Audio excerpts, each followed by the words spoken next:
والصلاة والسلام على خاتم النبیین اما بعد فاعوذ باللہ من الشیطان الرجیم بسم اللہ الرحمن الرحیم. پڑھیے الصلاۃ والسلام علیک یا رسول اللہ وعلی آلک واصحابک یا حبیب اللہ. الصلاۃ والسلام علیک یا نبی اللہ وعلی آلک واصحابک یا نور اللہ. پیارے پیارے اسلامی بھائیوں، الحمدللہ عز و جل رب کریم کا جتنا شکر ادا کریں وہ کم ہے کہ اس نے ہمیں اپنے اور اپنے حبیب علیہ الصلوۃ والسلام اپنے پیاروں کی اس ذکر کی محفل میں بیٹھنے کی سعادت بخشی ہے. اللہ کریم ہم سب کا جمع ہونا اپنی بارگاہ میں قبول فرمائے.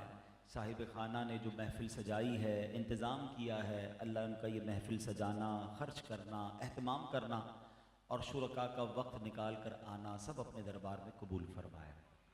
درود پاک پڑھنے کے بے شمار فضائل و برکات ہیں. بڑی کمال کی احادیث فضائل درود میں ملتی ہیں. اللہ کے آخری نبی صلی اللہ علیہ وسلم کا فرمان، ان للہ ملائکۃ سیاحین فی الارض یبلغون عن امت السلام.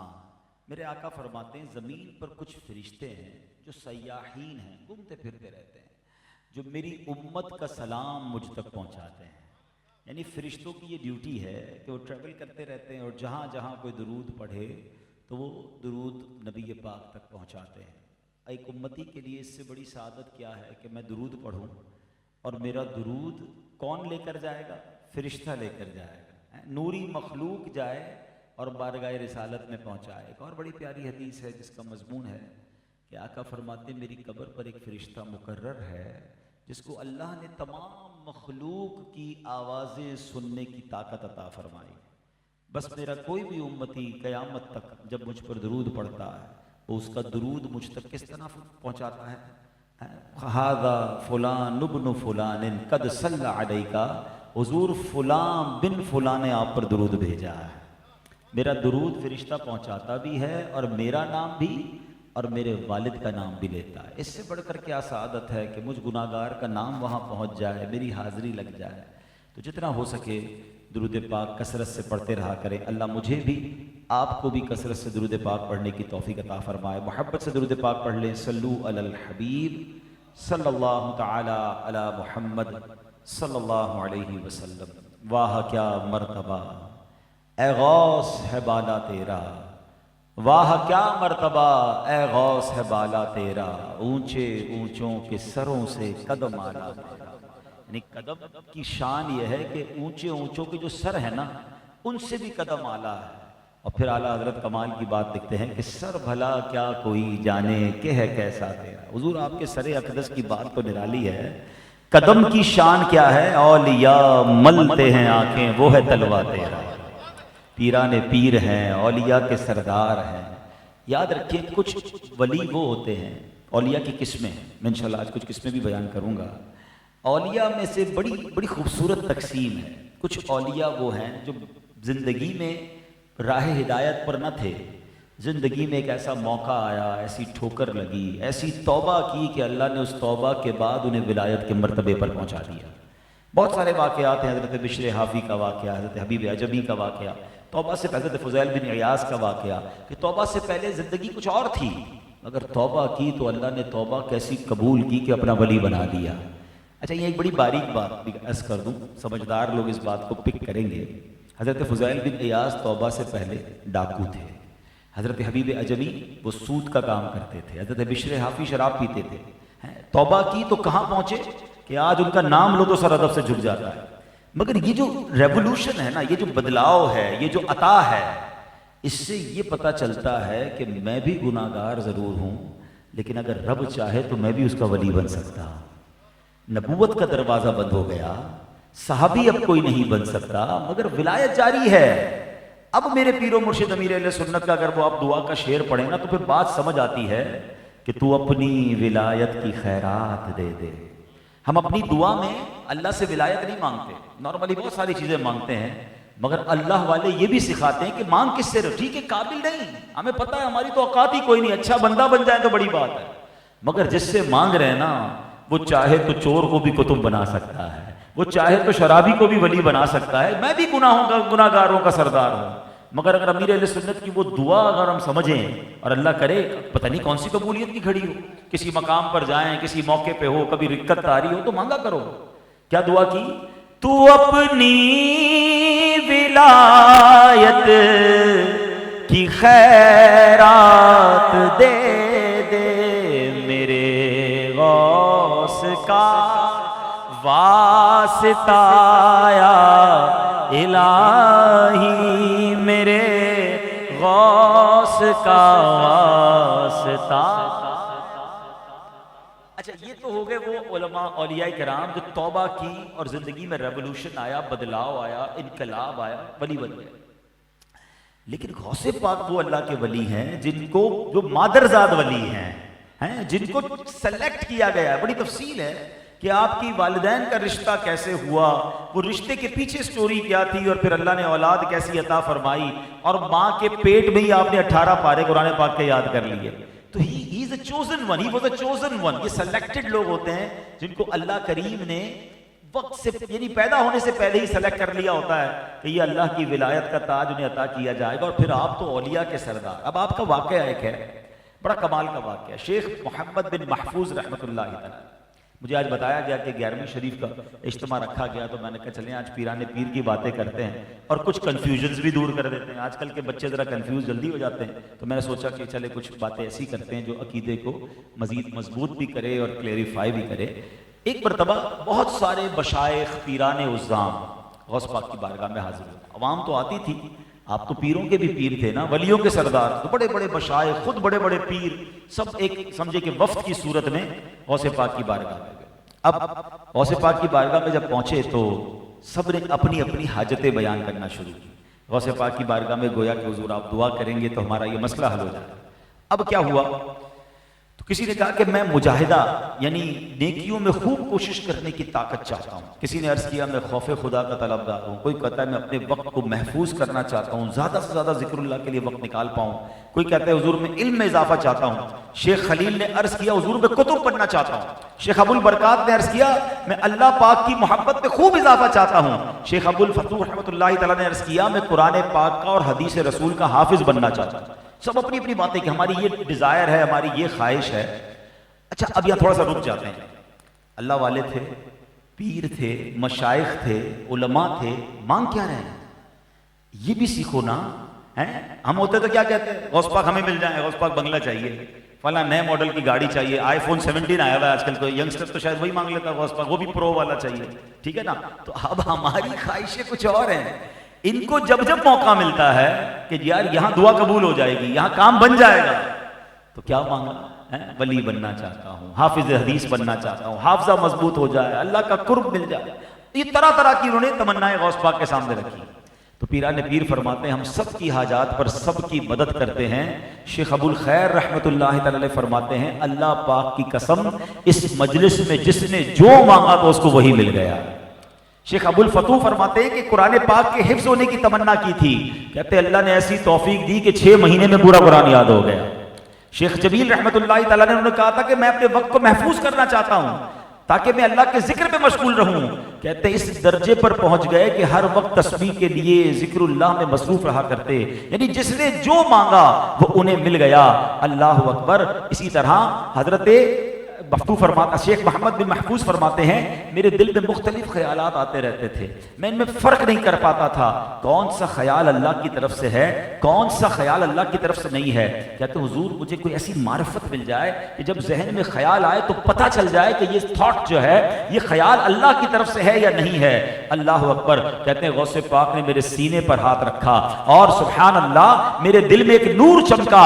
آج تک وہ نور چمک رہا ہے. جب بھی میرے دل میں کوئی خیال آتا ہے میں دلی ارادوں کو پہچان لیتا ہوں، ان میں فرق کر لیتا ہوں. تو اے میرے پیارے اسلامی بھائیوں یہاں 2 باتیں سیکھنے کو مل رہی ہیں کہ جب جب موقع ملے کسی اللہ والے سے دعا کروانے کا، جب جب موقع ملے کسی مبارک جگہ پر دعا مانگنے کا، تو اب مانگنا کیا ہے، ہماری دعاؤں میں پریورٹی کیا ہونی چاہیے. ہم بہت ساری دعائیں کرتے ہیں مگر اس میں دنیا بڑی شامل ہوتی ہے. ہم آخرت کو کیوں بھول جاتے ہیں، ہم اللہ کی رضا کو کیوں بھول جاتے ہیں.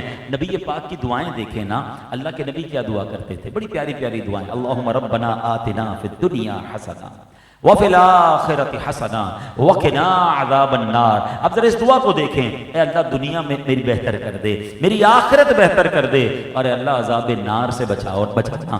دو آخرت کی باتیں ہیں, ایک دنیا کی بات ہے. آپ نبی پاک کی جتنی دعائیں اٹھائیں, جب دعا کی ہے میرے آقا نے, ساتھ آخرت کو ضرور مانگا, رب کی رضا کو ضرور مانگا. اب ذرا آئینہ دیکھنے کی دعا کیا ہے, چہرہ اچھا لگ رہا ہے لیکن سبحان اللہ انداز دیکھیں. اللہم ربنا حسنت خلقی فحسن خلقی. اے اللہ میرا چہرہ تو اچھا بنا دیا ہے, میرے اخلاق بھی اچھے کر دے. یعنی آپ تو دیکھیں تو نبی پاک کی دعاؤں میں اللہ کی رضا, آخرت اور اخلاق کی بہتری کی دعائیں ہیں. میں اور آپ فیملی کے لیے دعا کرتے ہیں, اے اللہ میری بیوی بچوں میں پیار کر دے, ہماری فیملی میں برکت ڈال دے. اچھی دعا ہے, لیکن نبی پاک فیملی کے لیے دعا کیسے کرتے ہیں؟ ربنا ہب لنا من ازواجنا وذریاتنا قرۃ اعین واجعلنا للمتقین اماما. اے اللہ میرے گھر بار میں, میرے بیوی بچوں میں آپس میں پیار کرنا, اے اللہ ان میں محبت رہے, اور اے اللہ ہمیں متقیوں کا امام بنا دے, ان کو میری آنکھوں کی ٹھنڈک بنا دے, اور ہمیں متقیوں کو وجعلنا للمتقین اماما.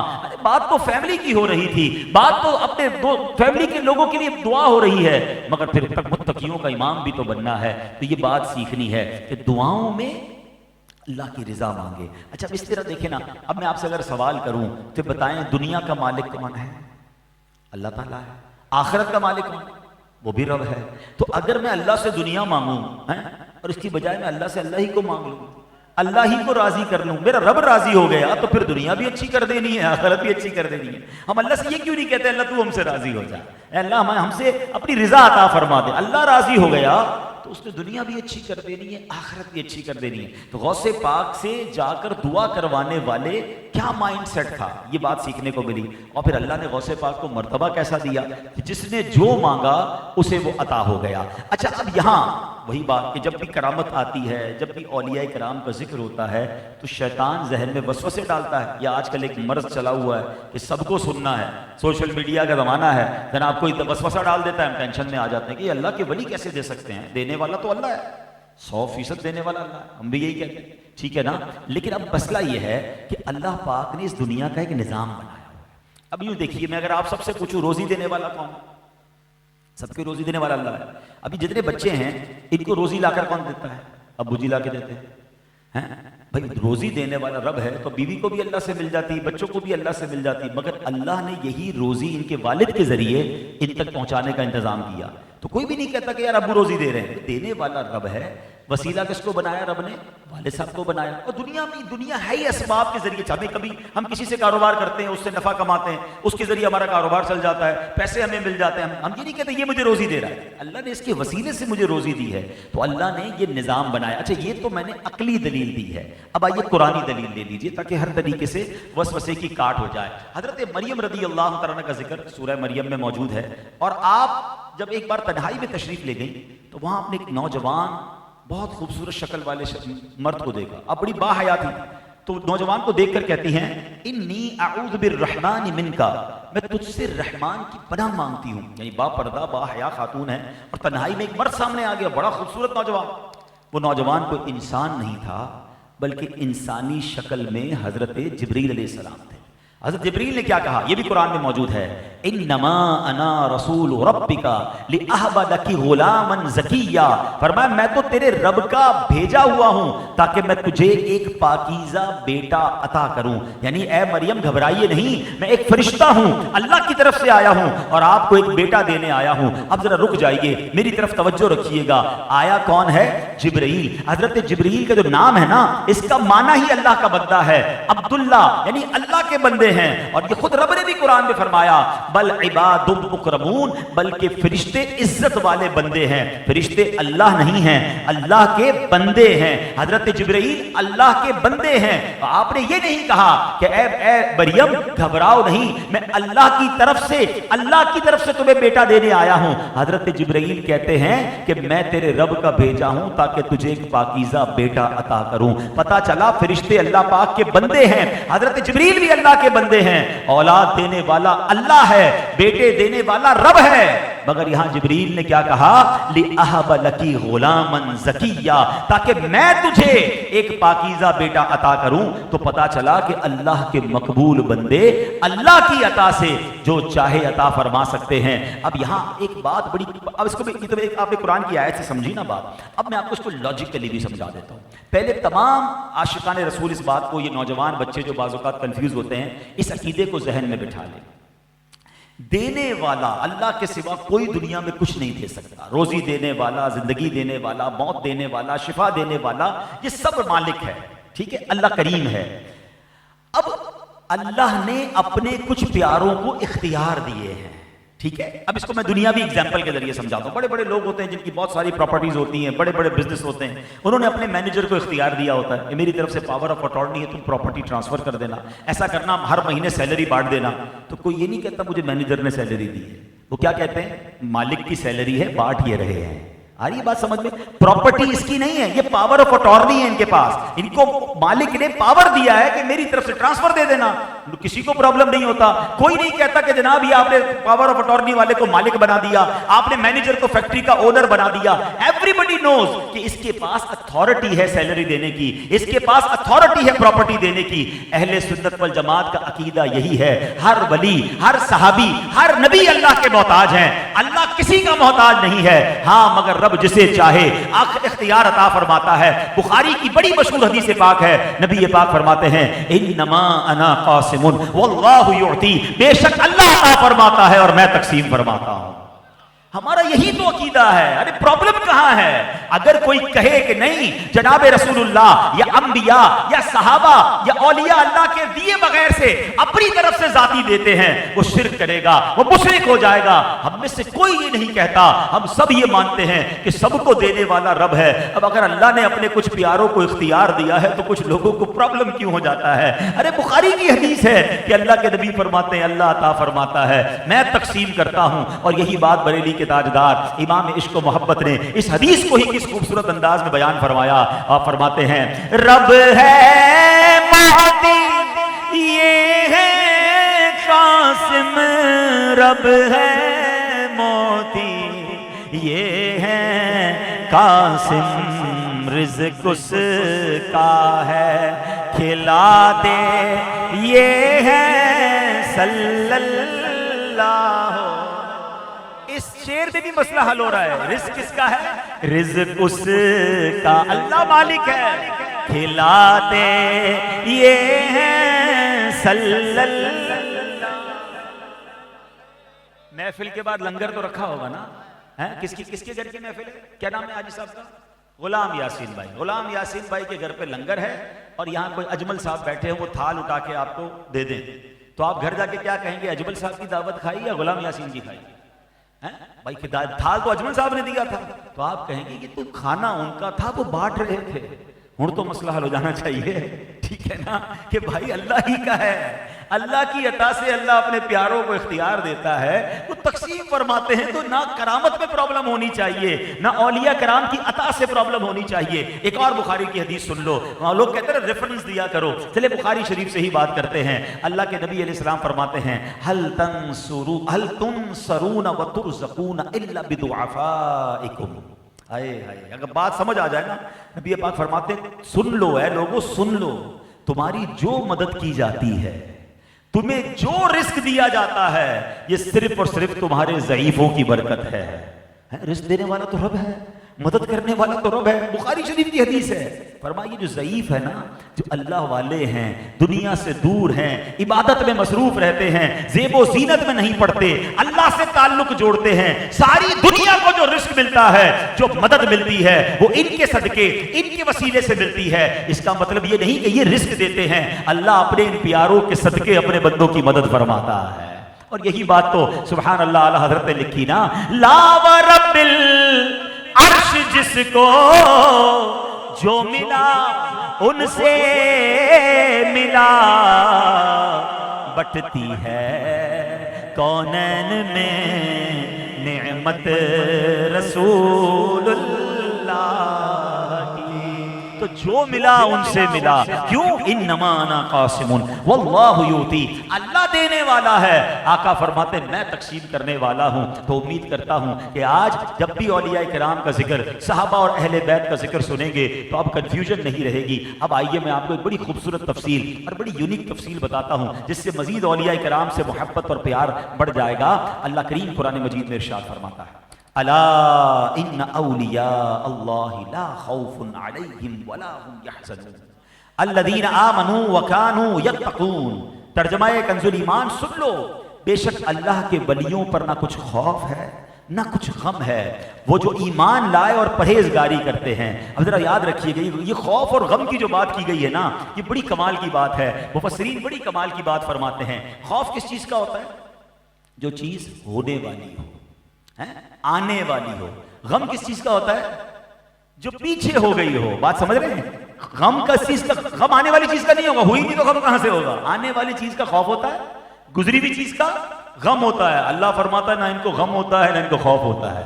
اس کا مطلب پچھلی زندگی بھی نرالی ہے، اگلی آخرت بھی نرالی ہے۔ زندگی بھی گناہوں سے پاک ہے اور آخرت میں جنت کی نعمتیں ہیں۔ اللہ نے ان سے وعدہ فرما لیا ہے۔ اب یہاں ایک اور جگہ قرآن مجید کی آیت سنیے، ان اولیاءہ الا المتقون، اولیاء تو پرہیزگار ہی ہیں۔ یہاں ایک بڑا خوبصورت پیرامیٹر کو قرآن نے بیان کر دیا ہے۔ کوئی ولی فاسق نہیں ہو سکتا، کوئی ولی گناہگار کو اللہ اپنا دوست نہیں بناتا، جاہل کو اپنا اللہ دوست نہیں بناتا۔ یہ جناب چھوٹی موٹی جس کو کہتے ہیں شعبدے دیکھ کر، سوشل میڈیا پہ اس کا حلیہ دیکھ کر لوگ کہتے ہیں بڑی پہنچی ہوئی چیز ہے، وہ کہیں اور ہی پہنچا ہوگا۔ یاد رکھیے اللہ اپنے کسی دوست کو، فاسق کو دوست نہیں بنائے گا۔ گناہگار کو، جو جناب شریعت پر عمل کرنے والا نہیں، اس کو رب نے دوست نہیں بنانا۔ یہاں تک کہ اللہ غیر عالم کو دوست نہیں بناتا۔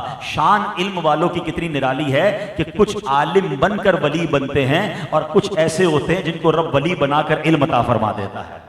پیدا ہوتے ہی جو ولی ہیں تو اللہ نے ان کو ولایت بھی دی، مگر ولایت سے پہلے علم بھی عطا کیا۔ اس سے علم کی اہمیت بھی پتہ چلتی ہے کہ علم سے دور اللہ کے دوست نہیں بن سکتے۔ اور ایک میرے پیارے اسلامی بھائیوں، اسی طرح اب آگے چلتے ہیں، حدیث پاک میں آتا ہے نبی کریم علیہ الصلوۃ والسلام نے ارشاد فرمایا، اور یہ بھی بخاری کی حدیث ہے، ارشاد فرمایا میرا بندہ فرائض کی ادائیگی کے ذریعے جتنا میرا قرب حاصل کرتا ہے اس کی مثل کسی دوسرے عمل سے نہیں کرتا۔ پھر ایک اور اس کی روایت یوں ہے، میرے بندہ کسی ایسی شے سے میرا قرب نہیں پاتا جو فرض کو ادا کرنے سے زیادہ پسند ہو، اور میرا بندہ نوافل کی کثرت سے میرے قریب ہوتا رہتا ہے۔ اب جب قریب ہوتا ہے تو کیا ہوتا ہے؟ میں اسے اپنا محبوب بنا لیتا ہوں، اور جب میں اسے اپنا محبوب بنا لیتا ہوں تو میں اس کے کان بن جاتا ہوں جس سے وہ سنتا ہے، اس کی آنکھ ہو جاتا ہوں جس سے وہ دیکھتا ہے، اس کا ہاتھ بن جاتا ہوں جس سے وہ پکڑتا ہے، میں اس کے پاؤں بن جاتا ہوں جس سے وہ چلتا ہے۔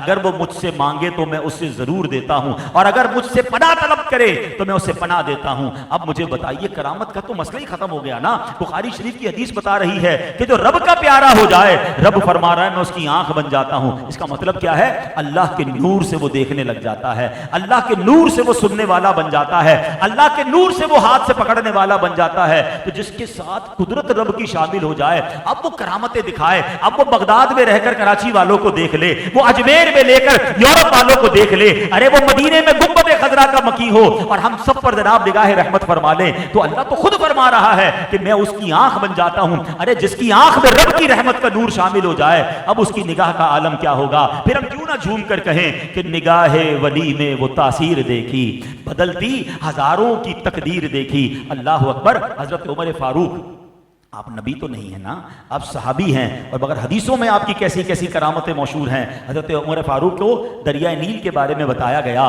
کہ دریائے نیل میں جب تک کسی لڑکی کو، نوجوان لڑکی کو تیار کر کے ہر سال غرق نہ کیا جائے، دریائے نیل خشک ہو جاتا ہے، پھر جاری نہیں ہوتا۔ حضرت عمر نے کیا فرمایا؟ یہ جہالت کی رسمیں ہیں، ہم اس کو کنٹینیو نہیں کریں گے۔ آپ نے دریائے نیل کے نام پر خط لکھا۔ دریا کو خط لکھا جا سکتا؟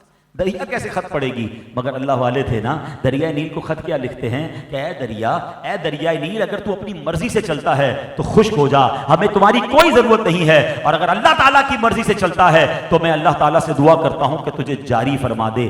آپ کا خط دریا میں ڈالا جاتا ہے، دریا جاری ہو جاتا ہے، وہ رسم ختم ہو جاتی ہے۔ ارے خط لکھنا حضرت عمر کو معلوم نہیں تھا کہ جناب یہ تو اللہ کا کام ہے دریا کو جاری کرنا، مگر اللہ نے انہیں وہ اختیار عطا فرمایا۔ ایک بار مدینہ منورہ میں زلزلہ آ گیا ہے. جب زلزلہ آیا تو زلزلہ ارتھکویک وہ چیز ہے جو روکی نہیں جا سکتی, مگر حضرت عمر نے اپنا درہ زمین پر مار کر فرمایا, ایک روایت کے مطابق فرمایا کیا میں نے تجھ پر انصاف نہیں کیا, اے زمین رک جا, اور آپ کا کوڑا مارنا ہے اور وہ زمین رک جاتی ہے. تو اے میرے پیارے اسلامی بھائیوں, اللہ کریم نے اپنے پیاروں کو بڑے اختیار دیے ہیں. اب آخر میں اولیاء کرام کی ایک کیٹیگری بیان کر دیتا ہوں. ایک بات پہلے غور سے سن لیں. میں نے جیسے شروع میں کہا کہ اب کسی نبی نے نہیں آنا, صحابی بھی اب کوئی نہیں بن سکتا, ٹھیک ہے, مگر اولیاء اس وقت بھی دنیا میں موجود ہیں, اور یہ پورا روحانی اسٹرکچر ہے. دنیا میں ہوتا ہے نا کہ صدر ہوتا ہے, وزیر اعظم ہوتا ہے, ملک چلانے والے, صوبے چلانے والے, شہر چلانے والے عہدیدار ہوتے ہیں. پھر جناب بڑے بڑے ملکوں کے یوں سمجھے کہ آرگنائزیشن بن جاتی ہے, تو عرب ممالک کی آرگنائزیشن الگ ہوتی ہے, یورپی ممالک کی آرگنائزیشن الگ, اس کا ایک ہیڈ بن جاتا ہے. اللہ اکبر, اللہ نے اس پوری دنیا کا نظام چلانے کا انتظام روحانی اسٹرکچر کے طور پر اولیاء کرام کے سپرد کیا ہے. اور ہاں ایک اور مزے کی بات بتاؤں, اللہ نے اپنے اولیاء بندوں میں چھپا کے رکھے ہیں. آج ہو سکتا ہے اس محفل میں بھی اللہ کا کوئی ولی بیٹھا ہو, ہمیں نہیں پتا, بلکہ یہاں تک علماء فرماتے ہیں اس ولی کو بھی پتا ہونا ضروری نہیں کہ میں اللہ کا ولی, اسے بھی نہیں پتا ہوتا کہ اس کا مرتبہ اللہ کی بارگاہ میں کیا ہے. اس کا مطلب یہ ہوا کہ ہمیں ہر بندے سے محبت سے ملنا ہے, ہر بندے سے پیار سے بات کرنی. کیا پتا میں کسی اللہ کے ولی کا دل دکھا دوں, میں کسی اللہ کے ولی کی ڈس رسپیکٹ کر دوں, وہ ہو اللہ کی بارگاہ میں مقبول. اور اللہ کے ولی سے دشمنی کا مطلب کیا ہے؟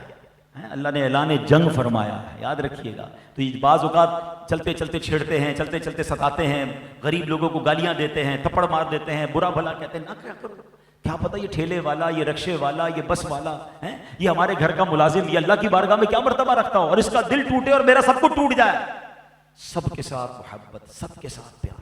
اب ذرا اسٹرکچر سنیے گا. اقطاب پہلی جو سب سے ٹاپ کیٹیگری ہے نا, یہ کتب کی جمع ہے, اور کتب اللہ عز و جل کے اس عظیم الشان ولی کو کہتے ہیں جو ایک زمانے اور ایک وقت میں ایک ہی ہوتا ہے.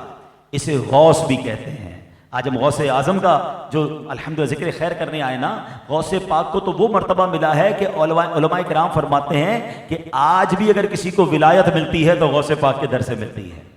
اچھا, اب سیکنڈ کیٹیگری ائمہ. فرمایا ہر دور میں صرف دو ہوتے ہیں, کتب ایک ہوتا ہے, ائمہ دو ہوتے ہیں, اور یہ دونوں کتب کے وزیر ہوتے ہیں. اگر کتب کا انتقال ہو جائے تو ان دو میں سے کسی ایک کو پروموٹ کر کے کتب بنا دیا جاتا ہے. اوتاد, یہ ہر دور میں چار ہوتے ہیں. اللہ چاروں سمتوں کو ان کے ذریعے حفاظت فرماتا ہے, مشرق, مغرب, جنوب, شمال. اللہ اکبر. اور ابدال, یہ ہر دور میں 7 ہوتے ہیں. ساتوں زمینوں کی حفاظت کی ذمہ داری ان کے پاس ہوتی ہے. ان ساتوں بالترتیب ان 7 انبیاء کرام کے قدم پر ان کے دل ہوتے ہیں. حضرت ابراہیم, حضرت موسیٰ, حضرت ہارون, حضرت سیدنا ادریس, حضرت سیدنا یوسف, حضرت سیدنا عیسیٰ روح اللہ, اور حضرت سیدنا آدم صفی اللہ علی نبینا علیہ السلام. پھر نقبا, یہ ہر دور میں 12 ہوتے ہیں. آسمان کے 12 برجوں کی ڈیوٹیاں ان کی ہوتی ہیں. نجبا, ہر دور میں 8 سے کم یا زیادہ نہیں ہوتے. اللہ اکبر. پھر رجبی, یہ ہر دور میں 40 ہوتے ہیں. قلب آدم علیہ السلام کے مطابق یہ ہر دور میں 300 ہوتے ہیں. قلب نوح علیہ السلام کے مطابق یہ ہر دور میں 40 ہوتے ہیں. قلب ابراہیم علیہ السلام کے مطابق یہ ہر دور میں 7 ہوتے ہیں. قلب جبریل علیہ السلام کے مطابق ان کی تعداد ہر دور میں 5 ہوتی ہے, جن کا ذکر حدیث شریف میں آیا. یہ اس طریقے ولایت کے بادشاہ ہوتے ہیں. قلب میکائیل کے مطابق یہ ہر دور میں 3 ہوتے ہیں. قلب اسرافیل علیہ السلام کے مطابق یہ ہستی ہر دور میں ایک ہی ہوتی ہے. رجال الغیب, یہ 10 اولیاء کرام ہوتے ہیں جن میں کمی بیشی نہیں ہوتی. مظہر قوت خداوندی, یہ ہر دور میں صرف 8 حضرات ہوتے ہیں. اللہ اکبر. اس کے علاوہ بھی اولیاء کی قسمیں ہیں. الہیون, رحمانیون, رجال الغنی باللہ, بدلا, رجال الاشتیاق, صوفیاء, عباد, زہاد, افراد, امنا, قراء, احباب, محدثون, احلہ, صدیقین, شہداء, صالحین, قانتین, صادقین, حامدین, ذاکرین, صابرین, واصلین. یہ ابھی بھی میں نے کم بتائی ہیں. یہ پورا ایک روحانی اسٹرکچر ہے جو اس دنیا میں موجود ہے, اور یہ ہمارے آس پاس ہی ہوتے ہیں, یہ دنیا میں موجود ہوتے ہیں, اور اللہ پاک ان کے ذریعے اس دنیا کا روحانی اسٹرکچر یا سمجھے چل رہا ہے. ان کے ذریعے یہ ڈیوٹیاں لگی ہوئی ہیں, اور یہ اللہ والے ہیں جن کا ہمیں اکرام بھی کرنا ہے, جن سے محبت بھی کرنی ہے. اور اس کا مطلب یہی ہے کہ ہمیں اللہ کے بندوں سے محبت سے پیش آنا ہے. اللہ نے اپنے ولیوں کو لوگوں میں چھپا کر رکھا ہے. اور ہاں, اگر ہم بھی ولی بننا چاہتے ہیں تو آپ نے حدیث سن لی ہے کہ فرض نماز اور اس کے بعد نوافل, یہ اللہ سے قرب کا طریقہ ہے. گناہوں سے بچ کر بندہ اللہ کا ولی بن سکتا ہے، مگر ایک بات یاد رکھیے گا، ولایت کسبی نہیں ہے، ولایت وہبی ہے۔ کسبی کیا ہوتا ہے کہ آپ کوئی کورس کرے تو ڈپلوما مل جاتا ہے، آپ نے کورس کیا تو آپ کو جناب انجینئر بن گئے، کورس کیا تو ڈاکٹر بن گئے۔ آپ کے مولانا صاحب ولایت کا کورس بتائیں، کتنی نمازیں پڑھنی ہیں، کتنے روزے رکھنے ہیں تو میں بھی ولی بن جاؤں؟ پر علماء کہتے ہیں نہیں، ہاں یہ ضرور ہے کہ بندہ عبادت کر کے اللہ کا قرب پا سکتا ہے، اللہ چاہے تو اس میں سے کسی کو ولایت دے دے، اور اللہ چاہے تو آپ نے سنا کہ بے شک بے عمل ہو رب توبہ بھی قبول فرما لے اور ولی بھی بنا دے، یہ عطا ہے۔ اور دنیا کا بھی دستور ہے نا، آپ اپنا دوست کس کو بناتے ہیں؟ جس کو آپ چاہتے ہیں۔ کوئی بندہ کورس کر کے آپ کا دوست نہیں بن سکتا کہ روز کھانا پہنچاؤں گا آپ کو، آپ دوست بن جائیں میرے، آپ کے کھانا بڑا اچھا بناتے ہو مگر دوست نہیں بن سکتے۔ آپ دیکھیں دوستی ایسی چیز ہوتی ہے، 40 سال سے کسی سے تعلق ہوتا ہے، دوستی نہیں ہوتی، اور ایک دن کوئی بندہ آتا ہے پہلے دن دوست بن جاتا ہے کیونکہ وہ دل پہ لگتا ہے۔ تو یہ اللہ کی مرضی ہے، جسے چاہے اپنا دوست بنا لے۔ تو بہرحال آج ہم نے ولایت کے بارے میں بھی سنا، غوث اعظم کے بارے میں بھی سنا، اولیاء کرام کس طرح عطا فرماتے ہیں اللہ کی عطا سے وہ بھی سنا۔ ایک اور بات بھی سن لیں، آج کل ہم نے پیرامیٹر بنایا، یار ولی وہ ہے جس کی کرامتیں زیادہ ہیں، اور کرامت نہیں ہے تو وہ ولی نہیں ہے، کوئی کرامت تو دکھاؤ نا۔ تو یاد رکھیے کہ ولی ہونے کے لیے کرامت کا ظہور ہونا ضروری نہیں ہے۔ وہ ایسا ولی جس سے کرامت کا ظہور نہ ہوا، کبھی وہ صاحب کرامت ولی سے بھی افضل ہوتا ہے، کیونکہ افضل ہونے کا مدار یقین کی زیادتی پر ہے، کرامت پر نہیں۔ تو یہ نہیں ہو سکتا کہ جناب کرامت نہیں تو وہ اللہ کا ولی نہیں۔ آپ نے جملہ سنا ہوگا کہ استقامت جو ہے وہ کرامت پر بھی فوقیت رکھتی ہے۔ کچھ اولیاء ایسی استقامت والے ہوتے ہیں، غوث پاک کے بارے میں سنتے ہیں 25 سال تک فاقے ہیں، 15 سال تک روزانہ ایک رات میں قرآن پاک ختم ہو رہا ہے، کئی سال تک عشاء کے وضو سے فجر کی نمازیں ہیں۔ یہ کیسی استقامتیں ہیں؟ اللہ اکبر، غوث پاک تو وہ عظیم اللہ کے ولی ہیں جو استقامت کے بھی پہاڑ ہیں، اور اولیاء کرام میں سب سے زیادہ جن کی کرامتیں مشہور ہیں وہ غوث پاک ہی الحمدللہ ہیں۔ تو اے میرے پیارے اسلامی بھائیوں، اللہ کریم کی مہربانی یہ ہے کہ ہمیں اولیاء کرام کی محبت عطا فرمائی ہے۔ اب آخری بات میں کروں گا کہ غوث پاک سے محبت کرنے والے، 11ویں منانے والے، ان کے مریدین جمع ہیں۔ کبھی کبھی تو ہم سنتے ہیں کہ غوث پاک عشاء کے وضو سے فجر پڑھ رہے ہیں، اور برسوں یہ معمول ہے، مگر قادری کہلانے والا نہ عشاء پڑھ رہا ہے نہ فجر پڑھ رہا ہے۔ غوث پاک 15 سال تک ایک رات میں روزانہ قرآن پاک ختم کرتے ہیں، اور ہمارا پورا سال گزر جائے ہم قرآن نہیں پڑھتے، بلکہ بہت ساروں کو قرآن پڑھنا ہی نہیں آتا۔ تو کیا غوث پاک سے محبت فقط نعرے لگانا 11ویں کھانا ہی ہے؟ غور کیجیے، اولیاء کرام عبادت کرنے والے، اولیاء کرام نمازیں پڑھنے والے، اولیاء کرام سچ بولنے والے۔ تو سچا اولیاء کا محب تو وہ ہوا نا جو ان کے نقش قدم پر چلنے والا ہے۔ یہ کیسا فیضان اولیاء پانے والا ہے کہ حرام کما رہا ہے، جھوٹ بول رہا ہے، نمازیں قضا ہو رہی ہیں، دھوکے دے رہا ہے، اور کہتا ہے میں جناب غوث پاک کا چاہنے والا، میں خواجہ صاحب کا دیوانہ، منقبتیں پڑھو تو جھوم جھوم کے منقبتیں پڑھ رہا ہوتا ہے۔ میں نہیں کہتا منقبتیں نہیں پڑھنی چاہیے، منقبت ضرور پڑھنی چاہیے، مگر وہ منقبت ریفلیکٹ کیوں نہیں ہو رہی ہے؟ منقبت پڑھ کر تو مجھے اور محبت ایسی بڑھے کہ بس یار بتاؤ غوث پاک کیا کرتے تھے میں بھی وہ کروں گا، خواجہ غریب نواز کیا کرتے تھے میں وہی کروں گا۔ کیسے کیسے اولیاء کرام کے ہمارے یہاں چاہنے والے ہیں، وہ دیکھو تو مزہ آ جاتا ہے کہ یار ذکر کرتے ہو اللہ کے ولی کا جھومنے لگ جاتا ہے، تو بعد میں پتہ فجر بھی نہیں پڑتا۔ ایسا نہ کرے، اللہ کرے کہ آج ہم بیٹھے نا 11ویں شریف میں کی محفل میں تو بدل کر جائیں، ہم غوث پاک کا فیضان لے کر جائیں۔ بچپن سے آپ کو واقعہ میں بھی سن رہا ہوں، آپ بھی سن رہے ہیں، میں نے سنایا نہیں لیکن آپ کو یاد ہوگا کہ ماں نے کہا تھا سچ بولنا، اور سچ بولنے پر پورے ڈاکوؤں کے قافلے نے توبہ کر لی۔ بچپن سے یہ واقعہ سن رہے ہیں، ہم نے یہ سچ بولنا شروع کیا۔ آج تو مسلمان کا حال یہ، پہلے پتہ کیا ہوتا تھا؟ پہلے ہم کبھی کبھی سنتے تھے یار یہ بندہ بات کر رہا ہے، کبھی لوگ جھوٹ بولتے تھے، اب ایسا لگتا ہے کبھی سچ بولتے ہیں، یار یہ جو کہہ رہا ہے یہ سچ ہوگا کہ نہیں، ہر دوسری بات پر یہی ڈر لگا رہتا ہے، قسمیں کھا کر جھوٹ بول رہے ہیں لوگ۔ اللہ اکبر، اور کہتے ہیں میں غوث پاک کا چاہنے والا، نہ کرے ایسا۔ بس اللہ کرے کہ 11ویں کا مہینہ مبارک، ذکر خیر، اتنی پیاری محفل میں آئے ہیں تو غوث پاک کی سیرت سے 2-3 باتیں لے لیں کہ میرے غوث پاک بڑے سچے، نیت کریں آج کے بعد جھوٹ نہیں بولیں گے انشاءاللہ۔ غوث پاک پکے سچے نمازی ہیں، تہجد گزار، عبادت گزار، نوافل پڑھنے والے، نیت کریں انشاءاللہ آج کے بعد کوئی نماز قضا نہیں ہوگی۔ میرے غوث پاک روز قرآن پڑھنے والے، نیت کریں کہ میں بھی روزانہ کچھ نہ کچھ قرآن ضرور پڑھوں گا انشاءاللہ۔ اللہ ہمیں ان پیاری عادتوں کو اپنانے کی توفیق عطا فرمائے، اور یہ ان تمام چیزوں پر استقامت کے لیے دعوت اسلامی کا ماحول ہے، آپ اس دعوت اسلامی سے وابستہ رہیں۔ اللہ کریم اس ماحول کی برکت سے ہمیں ان نیکیوں پر عمل کرنے کی توفیق عطا فرمائے، آمین بجاہ النبی الامین صلی اللہ تعالی علیہ وسلم۔ صلو علی الحبیب